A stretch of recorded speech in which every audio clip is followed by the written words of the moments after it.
할렐루야. 우리는 지난 3월 달에 베드로후서 1장 1절에서 4절 말씀을 가지고 함께 은혜를 나누었습니다. 하나님께서 예수 그리스도로 말미암은 믿음을 우리에게 허락하셨습니다. 그리고 하나님께서는 이 믿음 안에 은혜와 평강을 두셨습니다. 그리고 하나님을 아는 지식을 통해서 그 은혜와 평강을 더욱더 누리도록 하셨습니다. 하나님을 아는 지식이란 단순히 머리로 아는 것이 아니라 그 아는 대로 행하는 행동을 포함한 모든 것을 의미합니다. 우리의 은혜와 평강을 어떻게 해서든 움켜잡으려는, 어떻게 해서든 훔쳐가려는 이 세상 가운데 은혜와 평강을 누리기 위해서 우리는 먼저 하나님과 그리고 우리 구주 되시는 예수님을 더욱더 알아야 하고 그 안대로 살아가야만 한다라는 것입니다. 특별히 우리 교회는 훈련하는 교회입니다. 훈련을 통해서 하나님의 말씀을 더욱더 알고 그 안에서 담겨져 있는 하나님의 그 모습들을 우리의 삶에서 드러내도록 그 아는 대로 배운 대로 살아가도록 몸부림치면서 살아가자. 그래서 우리에게 주신 그 은혜를 누리고 평강 가운데서 그렇게 살아가자라는 것이 우리가 지난 시간 나누고 결단했던 것입니다. 우리가 아는 대로, 그러니까 우리가 행해야 되는 그 행함이 어떠한 것인지 오늘은 그 행함의 덕목들을 조금 더 구체적으로 함께 살펴보고 우리가 하나님께서 주시는 그 은혜와 평강을 더욱더 풍성히 누리는 시간을 가지려고 합니다. 하나님께서는 우리에게 구원을 약속하셨습니다. 그리고 그 약속의 성취인 예수 그리스도를 믿음으로 말미암아 결국 우리가 되어야 하는 것이 있다라고 오늘 본문은 말하고 있습니다. 4절에 보면 이로써 그 보배롭고 지극히 큰 약속을 우리에게 주사 이 약속으로 말미암아 너희 정욕 때문에 세상에서 썩어질 것을 피하여 신성한 성품에 참여하는 자가 되게 하려 하셨느니라 라고 말하고 있습니다. 우리는 신성한 성품에 참여하는 자가 되어야만 합니다. 우리의 궁극적인 지향점과 우리가 가야 될 목표가 있다라는 것입니다. 그저 구원받은 것으로 그 구원의 약속이 이루어지고 성취돼서 우리에게 주어진 것으로 만족하는 것이 아니라 가야 될 목표점이 있다라는 것입니다. 그렇다면 이 신성한 성품에 참여한다라는 것은 어떤 의미일까요? 여러분, 이 말을 오해해서는 안 됩니다. 이것을 마치 하나님과 내가 하나가 된다든지 무슨 신인합일의 경지에 이른다는 식으로 생각해서는 안 됩니다. 성경은 분명히 말하고 있습니다. 인간은 아무리 최고의 경지에 이른다 하더라도 존재적으로 하나님과 같이 될 수가 없는 그러한 자입니다. 왜냐하면 인간은 피조물이고 하나님은 창조주이시기 때문입니다. 그러면 이 신성한 성품에 참여한다라는 이 말은 무엇일까요? 먼저는 우리는 신성한 성품에 대해서 함께 생각해 보아야만 합니다. 성경은 인간이 하나님의 형상으로 지음받았다라고 말합니다. 그리고 갈라디아서 4장에 보면 나의 자녀들아 너희 속에 그리스도의 형상을 이루기까지 행하라 라며 그것을 그리스도의 형상을 이루는 것을 권면하고 있습니다. 이는 하나님께서 우리를 창조하시는 그 하나님의 형상, 즉 인격적이고 하나님의 그 성품적인 특징을 말하는 것입니다. 그리고 그 신성한 성품에 참여한다라는 것은 곧 하나님처럼 된다라는 것이 아니라 하나님의 성품을 드러내는 것을 의미합니다.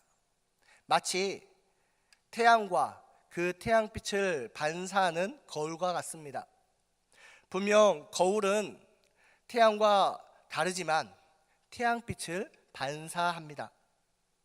인간은 하나님의 그 성품을 받아서 그 성품을 드러낼 수 있는 존재라는 것입니다. 이 말은 인간은 하나님을 절대적으로 의존할 수밖에 없는 존재, 하나님의 그 성품이 우리에게 내려지지 않으면 우리가 그것을 드러낼 수 없는 존재라는 것입니다. 결국 앞서 말씀드린 것처럼 신성한 성품에 참여한다라는 것은 우리의 삶 가운데서 하나님의 성품이 드러나야 된다라는 것입니다. 인간은 본질적으로 악한 존재입니다. 그래서 가만히 놔두면 하나님의 그 성품이 내려지지 않으면 우리 안에서는 절대적으로 하나님의 성품을 드러낼 수가 없는 자입니다. 그래서 우리가 이것을 드러내야 되는 것을 알고 있음에도 인간으로서 그것을 행할 수 없는 것입니다. 우리의 체질을 개선해서 하나님의 그 성품을 드러낼 수 있도록 해야만 합니다.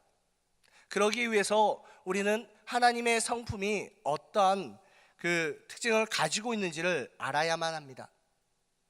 세상은 우리를 속이려고 합니다. 특히 이 베드로후서를 받고 있는 이 교회에는 이단들이 판을 치던 시대였습니다. 이단들에 대해서 너희가 조심해라, 이단들을 어떻게 해서든 이겨내라 라고 그들을 위로하고 격려하고 그들에게 힘주기 위해서 쓴 책이 베드로후서입니다. 속이려고 합니다. 그래서 우리가 누려야 할 은혜를 누리지 못하게 하려고 합니다. 여러분, 위조 지폐 감별사가 가장 많이 하는 훈련이 있습니다. 이 훈련은 진짜 지폐를 더 많이 보고 더 많이 분석하는 것입니다. 이단을 때문에 편지를 쓰면서 베드로가 먼저 말하는 것은 이단에 대해서 말하는 것이 아니라 하나님이 어떠한 성품이 있는지, 하나님의 성품은 어떠한 것인지를 먼저 이야기하고 그것에 집중하도록 이야기하고 있다는 것입니다. 우리는 하나님의 성품에 참여하도록 노력해야만 합니다. 그 자리에 가만히 있으면 안 됩니다. 그래서 오늘 본문의 5절에 그러므로 너희가 더욱 힘써 라고 말하고 있는 것입니다. 가만히 머물고 있어도 된다, 그냥 그렇게 구원받은 대로 믿음으로 말미암아 구원받은 그대로 가만히 있어라, 그래도 괜찮다라고 말하고 있지 않다라는 것입니다. 힘써라, 더욱 힘써라 라고 말하고 있습니다.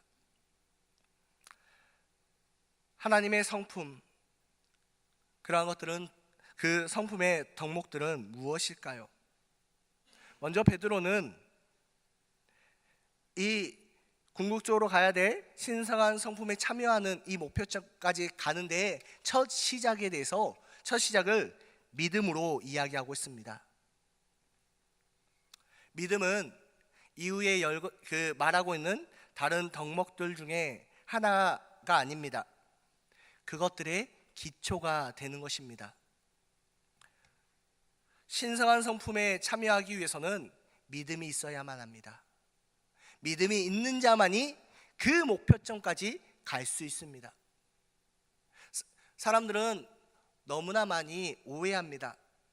하나님께서 믿음을 주신 그 은혜가 족하다라는 것으로 오해합니다. 하나님께서 우리에게 최고급 자동차를 선물해 주셨다라고 한번 상상해 보시길 바랍니다. 기쁘지 않겠습니까? 저만 기쁠까요? 매우 기쁠 것 같습니다. 아침에 일어나서 그 차를 닦으면서 야, 너무 좋다, 하나님 감사합니다, 기뻐하고 하루를 시작할 수 있습니다. 다음날 일어나서 또 그것을 보고 하나님 감사합니다, 얼마든지 기뻐할 수 있습니다. 그런데 그것이 그 차를 준 그 은혜를, 그것을 다 누리는 것이 아닙니다. 누리려면 어떻게 해야 됩니까? 그 차를 타고 나가야 된다는 것입니다. 오늘 본문은 이 믿음이라는 차에 덕을 더하라 라고 말하고 있습니다. 덕이라는 것은 도덕을 행할 수 있는 능력을 의미합니다. 그런데 성경에서 덕을 이야기할 때는 꼭 누군가를 세워주는 것과 연결하여서 이야기를 하고 있습니다. 다른 누군가를 올바로 세워주는 것, 이것이 그러한 그 덕목으로서 이 덕을 이야기합니다. 하나님께서 장성택이라는 사람을 세우기 위해서 행하신 온유와 용서와 지혜와 신실하심을 포함한 모든 능력을 의미합니다. 아무리 좋고 아무리 큰 믿음이 있어도 그 믿음이 다른 사람을 올바로 세우는 일에 사용되지 않는다면, 병자를 고치고 방언을 하고 주변 사람들에게 많은 그 믿음의 능력을 보여준다 하는 그런 큰 믿음이 있는 사람일지라도 다른 누군가를 세우지 못한다면, 다른 누군가를 믿음으로 세우지 못한다면, 반대로 그 믿음으로 다른 일을 실족해 한다면 그 믿음은 연약한 믿음, 어린아이의 믿음과 같다는 것입니다. 그 대표적인 교회가 어느 교회입니까? 고린도 교회이지 않습니까? 방언의 능력도 있습니다. 병 고치고 예언하는 모든 은사가 차고 넘쳤지만 공동체 안에 누군가를 세우는 그 덕이 미숙하였습니다. 여러분, 예수님을 믿으면 천국을 갑니다. 분명하고 확실한 진리입니다. 그러나 그 믿음만으로 모든 것을 덮어버리고 그 믿음으로 행해야 되는 덕을 행하지 않으면 그저 어린아이와 같은 믿음일 뿐입니다. 작은 자 하나를 실족해 하면 연자맷돌을 메고 물에 빠지는 것과 같습니다. 우리는 그러한 어리석은 행동을 하면 안 된다는 것입니다. 다른 일을 이 믿음으로, 우리에게 주어진 이 믿음을 가지고 다른 이들을 세우려고 노력을 해야 합니다. 그래서 덕은 이 믿음이라는 자동차가 달려가야 할 길입니다. 이 자동차가 인도를 달려가면 어떻게 되겠습니까? 아무리 좋은 자동차라도 그 자동차가 그 인도를 달려갈 수 있는 능력이 있다 할지라도 옳은 사용법이 아니고 은혜가 되지 못합니다. 믿음의 자동차가 달려야 될 것은 다른 일을 세우는 이 덕의 길을 달려야만 합니다. 그런데 세울 때 바르게 세워야 되지 않겠습니까? 제자 훈련을 하고 나서 제자를 세웠습니다. 그런데 이 제자가 예수님의 제자가 아니라 어떤 한 사람의, 어떤 한 개인의 제자가 되면 어떻게 했습니까? 지식은, 덕이 믿음이 가야 할 길이라면 지식은 이정표와 같습니다. 우리가 믿는 믿음대로 하나님께서는 우리의 주인이시고 그분께서 우리를 세우기 위해서 무엇을 하셨는지를 알아야만 합니다. 그래서 다른 일을 세울 때도 그분을 향해서 그분의 모습을 닮아가도록 가르쳐주고 그곳으로 갈 수 있도록 세우는 것입니다. 만일 하나님에 대한 지식이 없다면, 자신의 지식과 자신의 경험과 왜곡되어 있는 그 진리로 누군가를 세운다면 그것은 마치 소경이 다른 일을 인도하는 것과 같습니다. 그래서 덕에 지식을 더해야 하는 것입니다. 그리고 나서 사도 베드로는 절제를 더하라고 합니다. 왜 절제일까? 지식에 절제를 왜 더해야 될까? 아니, 더 많이 알고 있으면 안 되나? 이 더 많은 것을 알려주면 안 되나? 왜 하필 절제일까요? 절제는 절제는 자동차의 브레이크와 같습니다. 절제 있는 지식을 실천한 대표적인 사람이 성경에 나옵니다. 바로 사도 바울입니다. 그는 우상에게 바친 제물을 먹는 것이 자신의 신앙에 그 자신의 신앙의 자유에 아무런 문제가 되지 않았음에도 불구하고 연약한 형제가 보고 실족한다면 평생 고기를 먹지 않겠다라고 결정하였습니다.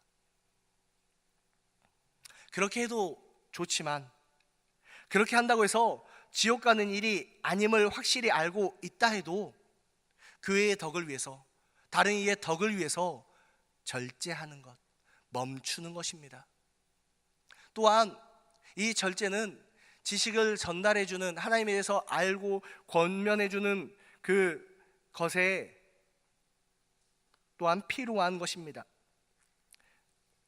무작정 바른 지식, 무작정 옳은 것을 가지고 앞세워서 야, 너 이거 잘못했지 않느냐? 이 성경에서 이렇게 말하고 있는데 너 이거 잘못했지 않느냐? 이렇게 해야 되지 않느냐? 라고 무조건 밀어붙이는 것이 아니다라는 것입니다. 아직 연약한 성도는 아직 그 밥을, 그 단단한 것을 먹지 못하는데 이것을 먹어야지 은혜인데 왜 못 먹냐면서 들이밀고 무조건 먹으라고 한다면 잘못됐다는 것입니다. 조금 더 무딘 것을 먹이고 조금 더 성장할 수 있도록, 조금 더 자라날 수 있도록 차근차근 가르치는 것에도 절제를 주어서 가르쳐야 된다는 것입니다. 그렇기 때문에 이 지식의 절제가 필요한 것입니다. 여러분, 그렇게 어린 성도가 조금씩 성장하는 것을 보면 감사하고 즐겁습니다. 그러나 한편으로는 어떨까요? 매우 답답합니다. 마치 남편이 아내에게 운전을 가르쳐 주는 것처럼 우리가 자녀들에게 공부를 가르칠 때와 같이 답답함을 느낄 수 있습니다. 왜 저렇게 더딜까? 순양님이 어리고 달래서 간신히 그래도 교제해야 됩니다. 예배만 드려서는 안 돼요. 교제가 있어야 돼요. 그래야지 믿음의 성장을 합니다. 교제해야 돼요. 다락방 나오세요. 어리고 달래서 나오게 했습니다. 그런데 별것도 아닌 것으로 삐져가지고 갑자기 연락을 안 하고 갑자기 나오지 않으면 순양님의 마음이 어떨까요? 자라야 하는데 이 교제를 통해서, 우리의 교제를 통해서 더 자라야 되는데 그러지 못하는 것을 보면서 얼마나 답답하고 얼마나 가슴 아플까요?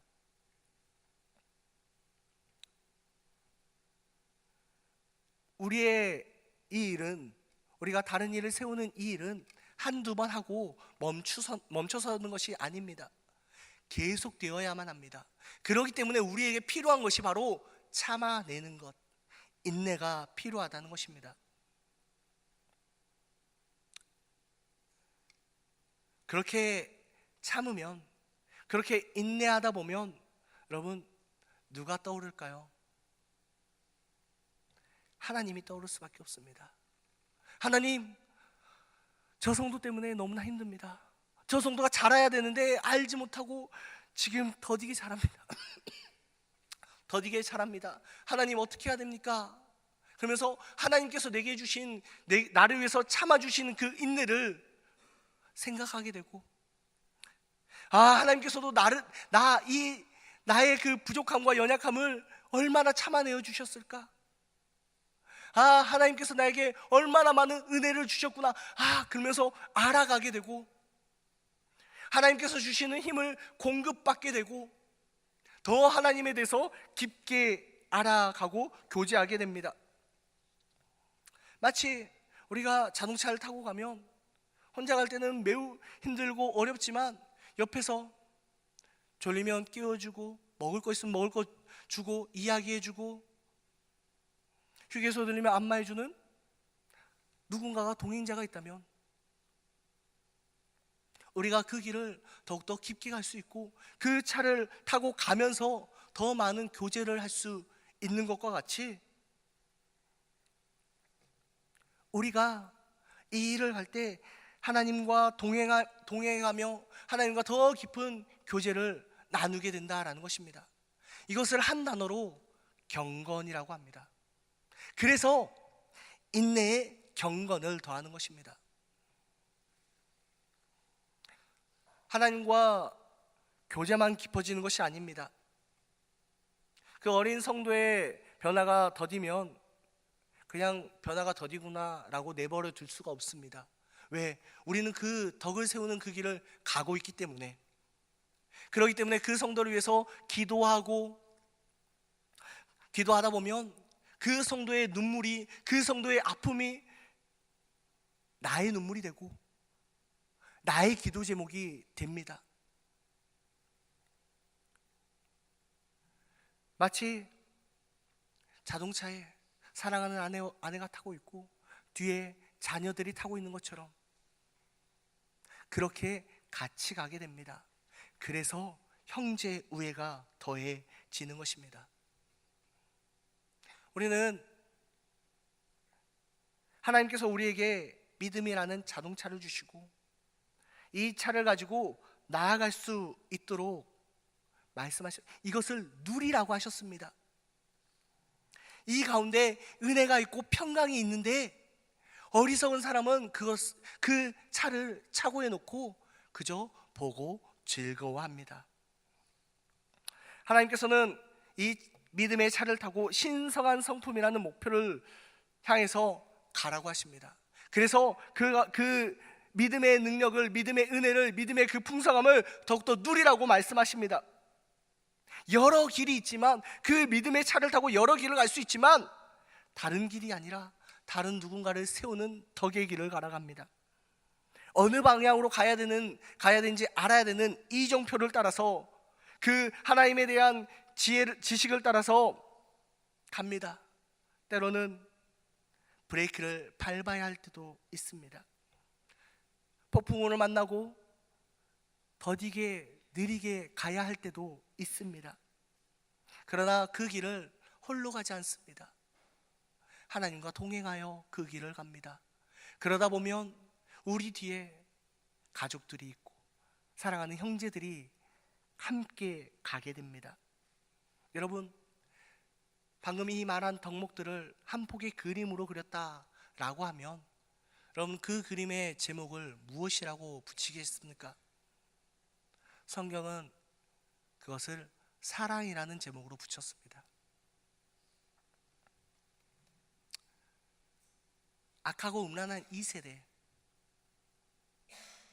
우리가 은혜를 못 누리도록 온갖 유혹과 거짓들이 난무하는 이 시대에 하나님께서는 구원의 은혜만 누리는 것이 아니라 천국에서 누릴 그 풍성한 은혜를 누리며 살아가라고 말씀하십니다. 그리고 그것을 위해서 이 하나님의 성품에 참여하도록, 이 하나님의 성품이 드러나도록 행하라고 하십니다. 그러면 우리의 능력으로 이것을 우리의 능력만으로 온전히 행할 수 있을까요? 덕의 길을 가는데 그 차를 우리가 질질 끌고 갈 수 있습니까? 그 먼 길을 우리가 홀로 걸어서 갈 수 있겠습니까? 갈 수가 없습니다. 그래서 하나님께서는 이 믿음 안에 모든 것을 담아 두셨습니다. 3절에 보면 이 알매 생명과 경건에 속한 모든 것을 우리에게 주셨다라고 합니다. 생명과 경건에 속한 모든 것을 믿음이라는 그 씨앗 안에 그 능력과 힘을 다 주셨습니다. 그 조그만한 그 사과 씨 안에 커다랗게 자랄 수 있고 사과를 열매 맺을 수 있게 하는 그 생명이 담겨져 있는 것처럼 이 믿음이라는 씨앗 안에 하나님께서 주신 이 안에 담겨져 있습니다. 우리의 능력은 할 수 없지만 하나님께서 주신 이 믿음으로 가면 할 수 있다라는 것입니다. 우리는 그렇게 갈 때에 은혜를 더욱더 누리고 평안을 누릴 수 있다는 것입니다. 비록 이것이 우리의 삶에 온전히 드러나지 못합니다. 저 또한 그러한 사람입니다. 혹 여러분 중에 저로 인해서 실족한 상처받은 분이 계시다면 용서해 주십시오. 저도 부족한 자입니다. 저도 아직 신성한 성품에 참여하기 위해서 달려나가고 있는 어린 자입니다. 그리고 여러분들에게도 권합니다. 함께 이 길을 가자고. 함께 신성한 성품에 참여하여서 그 은혜를 누리자라고 여러분들에게 권합니다. 언제까지 구원받은 그 은혜에만 족하여서 그 은혜에만 앉아 있겠습니까? 구원의 은혜가 적다라는 것이 아닙니다. 구원의 은혜가 부족하다는 것이 아닙니다. 하나님께서 더 많은 것을, 더 많은 은혜를 누리고 누릴 수 있도록 우리에게 씨앗을 주셨는데 누려야 되지 않겠습니까? 비록 우리가 사는 세상은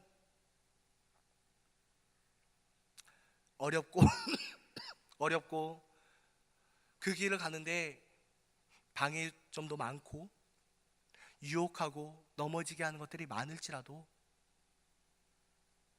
함께 이 길을 가도록 우리가 애쓰고, 그래서 삶 가운데서 주시는 그 생명을, 그 평강을, 그 은혜를 누리는 우리 모두가 되기를 예수님의 이름으로 축복합니다.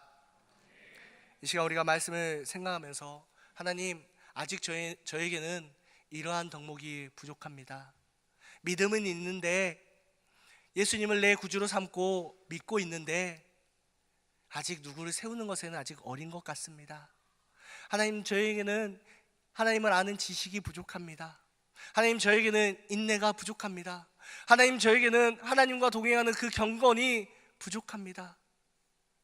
하나님, 저에게는 절제가 부족합니다. 하나님, 저도 신성한 성품에 참여하는 자가 되기를 원합니다. 그 신성한 성품에 참여할 수 있도록 주님, 이러한 것들을 내게 더욱더 허락하여 주옵소서. 그러한 것들이 내 삶에서도 더욱더 풍성히 드러날 수 있도록 주여 은혜 내려 주옵소서. 채워 주옵소서.